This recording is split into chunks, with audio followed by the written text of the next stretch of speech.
I've spent 40 years reading the sea, but nothing could prepare me for the message in a bottle I found this morning. It was written in my own hand, warning me, "Don't go out on the 24th. The sea has its own rhythm, a heartbeat that's been the metronome of my life for 40 years. The gentle slap of waves against the hull of the morning mist, the cry of a distant gull, the low thrum of the diesel engine. It's a symphony I know better than my own name.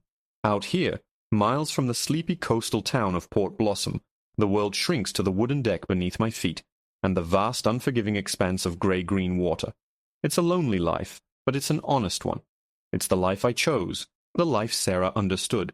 That morning started like any other. The sun was a pale, shy disk behind a blanket of coastal fog, the air thick with the smell of salt and damp earth. I'd been hauling in the lobster traps since before dawn, my hands gnarled and scarred from years of rope and wire, working on pure instinct. The haul was decent, nothing to write home about, but enough to keep the lights on, and a little extra for a bottle of the good whiskey. As I was winching in the last trap, something caught my eye. It wasn't the usual tangle of seaweed or ocean plastic. It was a glint of dark green glass, bobbing unnaturally, almost deliberately, in the choppy water just beyond my port side. Normally, I'd ignore it. The ocean is full of the world's trash. But this was different. The bottle was old, the kind with a thick, heavy base and a long, elegant neck. It looked like something a pirate in a children's story might have tossed overboard. Against my better judgment, a flicker of boyish curiosity got the better of me. I cut the engine, letting the boat drift, and snagged the bottle with my gaff hook on the third try. It felt heavy in my hands, ancient. The glass was worn smooth by the sea, but it was sealed tight with a cork and a thick layer of hardened black wax. Something was inside. A rolled-up piece of paper, pale against the dark green. A message in a bottle. I'd heard stories, of course, every fisherman has. Tales of sailors finding letters from a century ago, love notes from shipwrecked souls. But in all my years, I'd never seen one. It felt like a myth materializing in my calloused palm. I told myself I'd wait until I got back to shore, open it with a hot cup of coffee at my kitchen table. But the sea doesn't care for patience. The bottle seemed to hum with a strange energy, a silent urgency that I couldn't ignore. I took it into the small cabin, the smell of diesel and old coffee grounds a familiar comfort against the sudden strangeness of the moment. I sat on the worn vinyl seat and set the bottle on the small chart table. It looked alien there, a relic from another time sitting next to my modern GPS. My fishing knife, its blade honed to a razor's edge, made short work of the wax, which flaked away like black dust. The cork was swollen and stubborn. It took all my strength, twisting and pulling with a pair of pliers, until it finally gave way with a deep, satisfying thump. The air that escaped the bottle was stale, smelling of old paper and something else. Something faintly familiar, like the dusty attic of my childhood home. My fingers, thick and clumsy, trembled slightly as I tipped the bottle over. The rolled-up paper slid out, tied with a single, frayed piece of twine. I untied the knot, my heart starting to pound a nervous rhythm against my ribs. What would it be? A desperate plea for help from some long-lost castaway. A child's hopeful letter to the ocean. I unrolled the paper. It was brittle, yellowed with age and stained by water spots around the edges, as if the seal hadn't been entirely perfect. The message was written in a fountain pen, the ink a faded blue-black. My eyes scanned the words, and that's when the world tilted on its axis. The blood drained from my face, and a cold, creeping dread started in the pit of my stomach and spread through my veins like ice water. It wasn't the words that struck me first. It was the handwriting. I'd know it anywhere. I see it every day in my logbook, on my grocery lists, in the birthday cards I still, foolishly, write out for my daughter who never calls. The aggressive, rightward slant. The way the S in my own name, Samuel, curled back on itself like a striking snake. The distinctive, sharp cross on the T. There was no mistake. No possibility of a coincidence. The letter was written in my own hand. I dropped the paper as if it had burned me. It fluttered to the floor of the cabin. My mind raced, trying to find a logical explanation. A prank? Who would do this? Who would go to such lengths? And how could they possibly replicate my handwriting so perfectly? I've been in Port Blossom my whole life. There are no master forgers here, just fishermen and shopkeepers. Maybe I'd written it years ago, drunk and forgotten. A joke to my future self? No, it didn't feel like a joke. The paper was too old. the bottle too ancient. My hands shaking, I picked the letter back up. I forced myself to read the words, my own familiar script now looking like a terrifying omen. "Sam," it began. "If you're reading this, it's not too late. Don't trust the fog. It's coming for you, just like it came for her. They told you she drowned. They told you the storm took her. They lied. The sea didn't take Sarah. It kept her. You have to believe me. Remember the silver locket, the one with the 2 swans? The inscription is the key. Find it. Don't let them take you too. Don't go out on the 24th. The world went silent. The sound of the waves, the engine, the gulls, it all faded into a dull roar in my ears. Sarah, my wife, lost to a squall 5 years ago. They'd found pieces of her boat, the starfish, but never her. The grief was a phantom limb, an ache that never truly went away. And this letter from my own hand was tearing the wound wide open. The locket. I'd given it to her on our 10th anniversary. A sterling silver oval, engraved with 2 swans, their necks forming a heart. Inside, a tiny picture of us on our wedding day. The inscription on the back. My breath hitched in my throat as I remembered it. My tide, my anchor. How could this letter know that? I'd never told a soul what I'd had engraved there. It was our secret. This wasn't a prank. This was impossible. My mind felt like it was fracturing, caught between the rational world I'd always known and the horrifying message in my hand. Don't go out on the 24th. A specific warning. A date. My eyes darted around the cabin, looking for something to ground me. They landed on the small flip calendar hanging from a nail next to the door, the one my daughter sent me for Christmas 2 years ago. I hadn't flipped it in a few days. I stumbled over to it, my legs feeling unsteady. I ripped off the last few pages, my heart hammering against my ribs. Tuesday the 21st, Wednesday the 22nd, and there it was. Today's date, circled in red ink from a month ago to remind me of a dentist appointment I'd already missed. Thursday, October 23rd. My blood ran cold. The letter wasn't a warning about some distant, forgotten future. The 24th was tomorrow. Tomorrow. The word hung in the stale air of the cabin, a death sentence scrawled on a cheap paper calendar. My mind, usually as steady as my boat in a calm sea, was a storm of its own. I snatched the letter from the floor and read it again, and then a third time. My own handwriting mocked me, a familiar friend turned into a grotesque stranger. Don't trust the fog. The sea didn't take Sarah. It kept her. Kept her? What in God's name did that mean? My Sarah was gone. I'd grieved her. I'd held a memorial on the bluffs overlooking the very spot where her boat went down. I'd thrown her favorite flower, a white rose, into the waves and watched it get swallowed by the gray. Had that all been a lie? A 5-year-long nightmare based on a false premise? The silver locket. That was the one piece of this insanity I could hold on to. The one thing I could verify. If the letter knew about the inscription, then what? I didn't let myself finish the thought. I just knew I had to get back. I had to see it for myself. The journey back to Port Blossom was a blur. I pushed the morning mist harder than I had in years, the engine groaning in protest as we cut through the waves. The sea, my lifelong companion, now felt alien and menacing. Every shadow on the water looked like something lurking just beneath the surface. The fog on the horizon, which had been a gentle morning haze, now seemed to be gathering, thickening with an unnatural speed, a creeping wall of white that felt like it was chasing me. Don't trust the fog.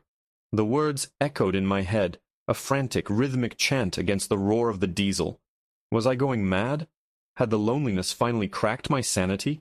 I saw old Finn Carter on the docks as I tied up, my knots clumsy, and rushed. He raised a hand in his usual greeting. "Good haul, Sam," he called out, his voice a familiar comforting sound in a world that had suddenly become anything but. I couldn't answer. I just nodded, secured the last line, and practically ran from my boat, leaving the day's catch sitting in their crates on the deck.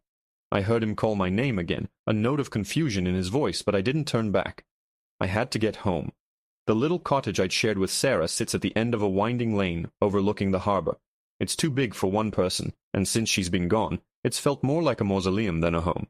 I fumbled with the key, my hand shaking so badly it took 3 tries to get the lock open. The house was cold and silent, smelling of dust and old memories. Sarah's presence was everywhere, in the faded floral armchair she loved, in the half-finished quilt still in its basket by the fireplace, in the faint phantom scent of lavender that clung to the air in our bedroom. I went there first, my boots loud on the wooden floorboards. My heart hammered against my ribs, a trapped bird desperate for escape. I went to her side of the bed, to the small antique nightstand where she kept her jewelry box. It was made of dark cherry wood, a gift from her mother. I lifted the lid. Her simple treasures lay inside, a string of pearls, the silver earrings I bought her for our first anniversary, a collection of mismatched brooches she'd collected from antique shops. But the locket wasn't there. Panic, cold and sharp, pierced through my confusion. Where was it? I tore through the drawers of the nightstand, then her dresser.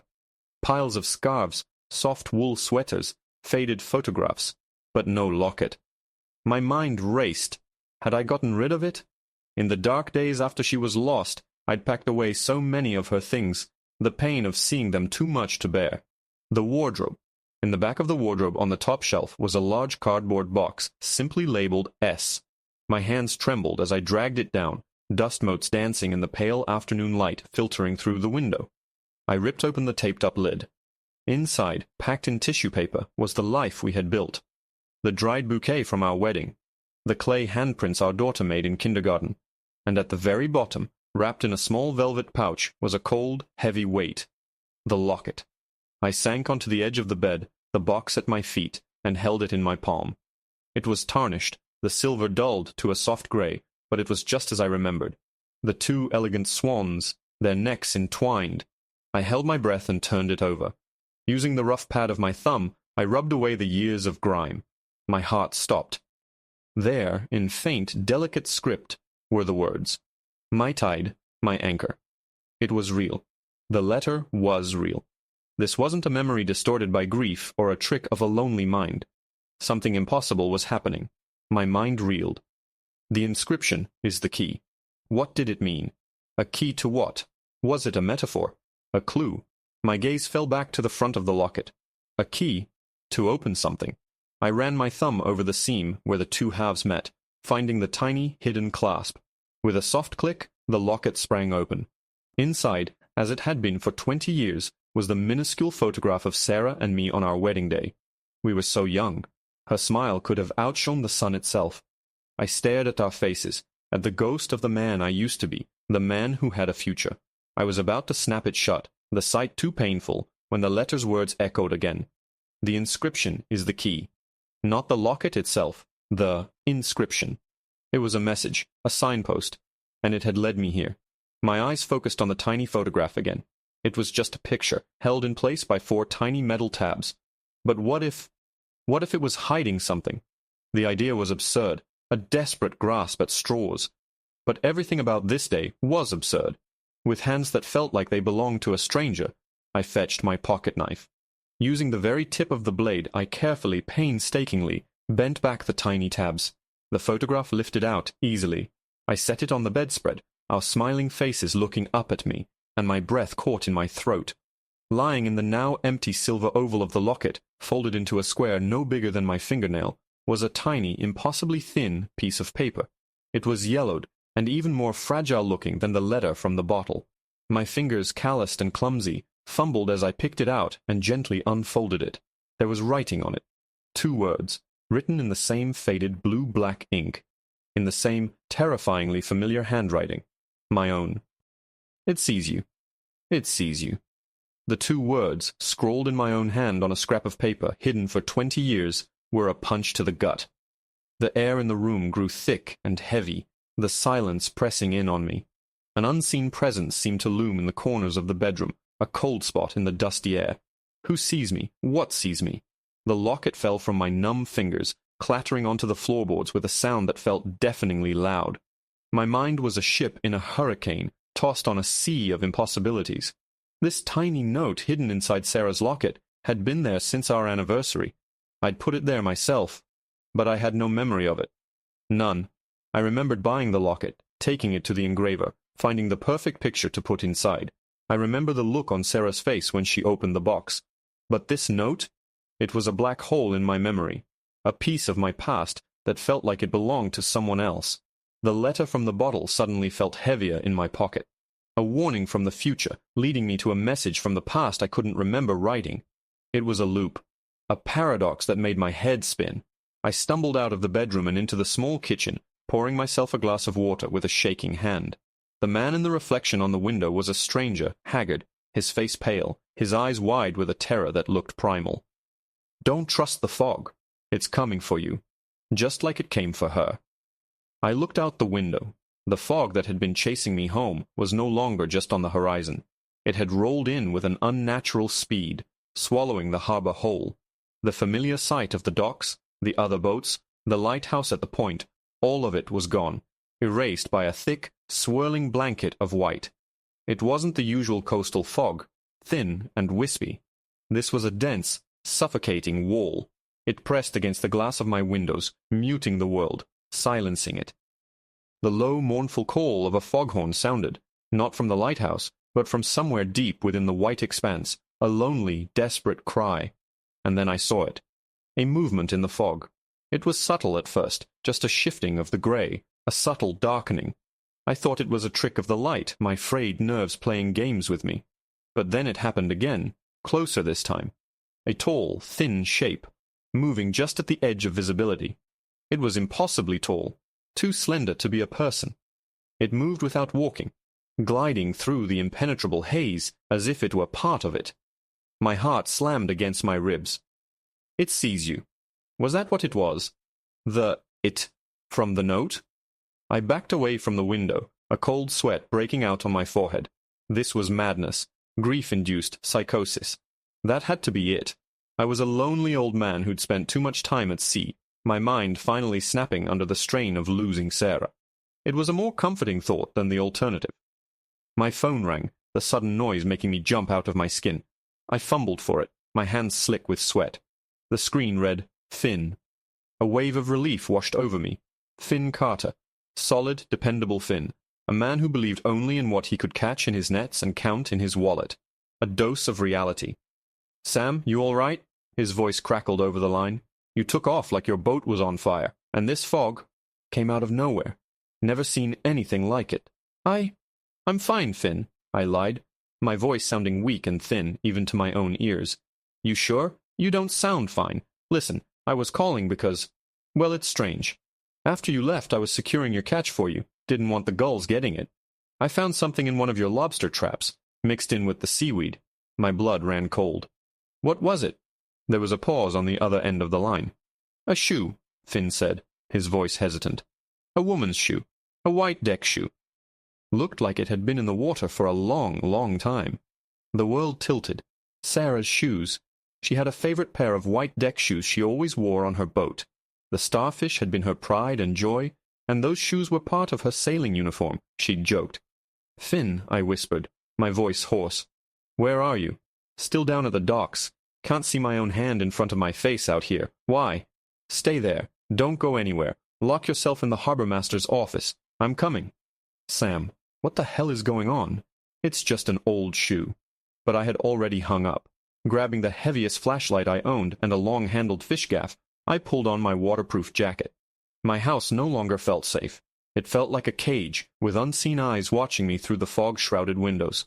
The warning was for tomorrow, the 24th, but whatever was out there, it was already here. Stepping outside was like stepping into another world. The air was cold and wet, and so thick I could barely breathe. The fog had a strange smell, not just of salt and sea, but of something else.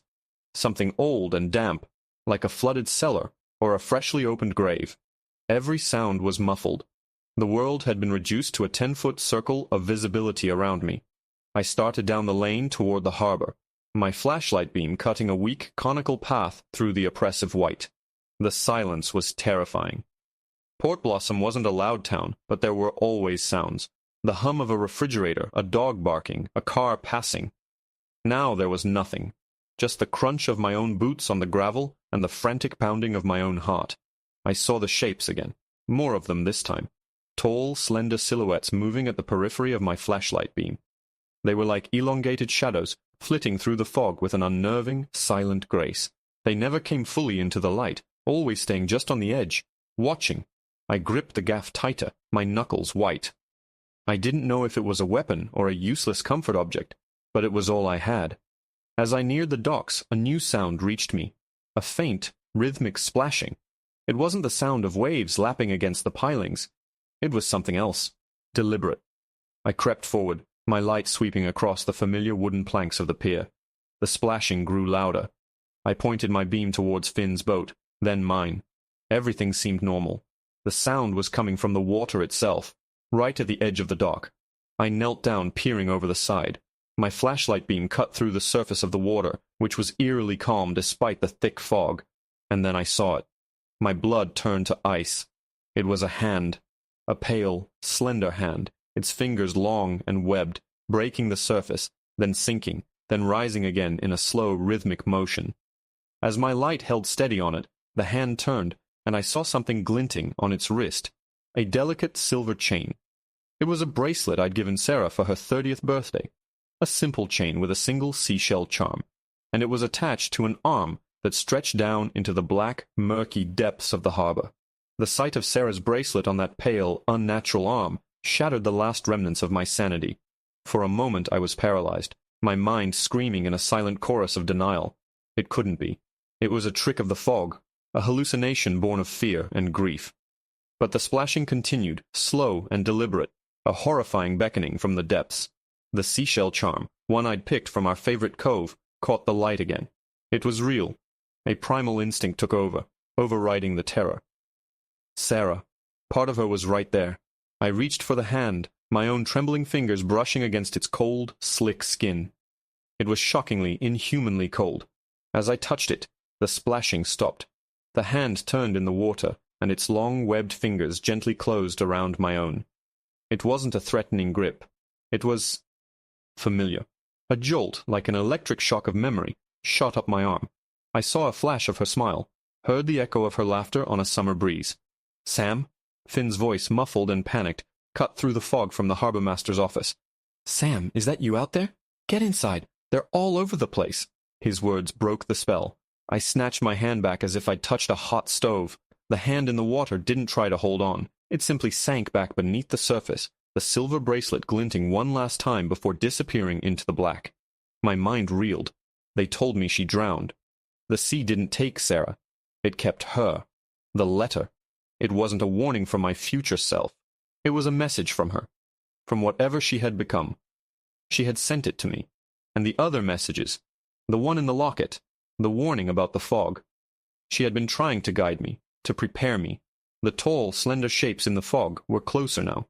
I could make out more detail. They were vaguely humanoid but elongated, their limbs too long, their bodies impossibly thin, their movements fluid and silent. They weren't hostile. They were just watching, waiting. And I suddenly understood. They weren't coming for me. They were coming with me. The fog wasn't a threat. It was a veil. A doorway between worlds. The 24th wasn't a date I was meant to avoid. It was an appointment. "I'm all right, Finn," I yelled back, my voice shaking but filled with a strange, newfound resolve. "Stay inside. Don't come out, no matter what you hear." I turned my back on the perceived safety of the shore and faced my own boat. The morning mist. The name, once a simple description of my daily reality, now felt like a profound prophecy. My boat was tied to the dock, a tether to the world I knew. But the world I knew had been a lie for 5 years. My Sarah wasn't dead. She was just somewhere else, and she was waiting for me. The splashing started again, this time from all around the dock. Dozens of pale hands broke the surface, their silver bracelets and seashell charms gleaming in my flashlight beam. They weren't monsters. They were a silent, welcoming committee. Her family. My family. I untied the bowline, my hands working with the same muscle memory I'd relied on my whole life, but for a purpose I could never have imagined. Then the stern line. The morning mist drifted free, its bow slowly turning out towards the open, fog-shrouded sea. I didn't start the engine. There was no need. A gentle but insistent current, one that defied the natural tides, began to pull the boat away from the dock, out into the heart of the white mystery. As the shore receded, becoming just another ghost in the fog, the slender figures emerged from the haze and waded silently into the water. They didn't swim. They simply dissolved into the waves, their forms merging with the sea itself. The water around my boat began to glow with a soft phosphorescent light, illuminating the shapes moving beneath the surface. They were beautiful and terrifying all at once. And then I saw her. She rose from the water directly in front of the bow, her form coalescing from the mist and the sea. It was Sarah. Her face was the same. Her eyes held the same love I had known for 30 years. But she was different. Her skin was pale, shimmering, her hair floated around her as if she was still underwater, and her form was translucent, a creature of light and water and memory. She wasn't the ghost of the woman I'd lost. She was the spirit of what she'd become. "You came," she said. Her voice not a sound in the air, but a thought in my mind, clear as a bell. "I knew you would." "Sarah." My own voice was a choked whisper. "What is this? What happened to you?" "The storm," she explained, her presence a wave of calm that washed over my fear. "It didn't kill me, Sam. It changed me. It opened a door. The sea didn't take me. It chose me. This is where I belong now. But I couldn't leave you behind. Not forever." I understood. The message in the bottle, my own handwriting a bridge across time and reality, was her way of guiding me through my own transformation. The grief, the disbelief, the terror. It was a process I had to go through to be ready, to be able to see beyond the world I knew. She reached out a shimmering, translucent hand. I looked down at my own, gnarled and weathered by a life of sun and salt. They seemed so solid, so heavy. "The fog is a passage," she explained. "Tomorrow, on the 24th, it will lift. If you stay, you will return to your world, and the memory of this will fade like a dream. You can continue your life, Sam. You can grow old, but you will be alone." She paused, her loving gaze holding mine. "Or you can come with me. You can let go. The sea will choose you too. We can be together." My whole life the sea had been my work, my solace, my rival. It had taken everything from me. And now it was offering everything back. There was no choice. There never had been. From the moment I first saw her smile, my life was anchored to hers. "My tide, my anchor," I whispered, the words of the inscription no longer a memory, but a vow. I reached out and took her hand. Her touch was not cold this time, but filled with a vibrant, loving energy that flowed through me, washing away the years of pain and loneliness. The solid deck of the morning mist beneath my feet began to feel less real. My body felt light, the heavy weight of my mortal form dissolving. The fog swirled around us, no longer menacing, but embracing. The mournful foghorn I'd heard earlier sounded again. Closer this time, but it wasn't a warning. It was a welcome. I looked back one last time at the faint glow of Port Blossom, a life I was leaving behind. I thought of Finn, safe in his office, who would wake up to a world without me, finding only an empty boat and another local mystery to be told in bars for years to come. I thought of my daughter, who would never understand, but the ache of that thought was distant, replaced by a profound and overwhelming peace. As Sarah drew me forward, I didn't step off the boat. I simply merged with her, with the fog, with the sea. My old, tired body dissolved into 1,000 points of light, and for the first time in 5 years, I was whole again. I was home. The sea didn't take me. It kept me, just as it had kept her.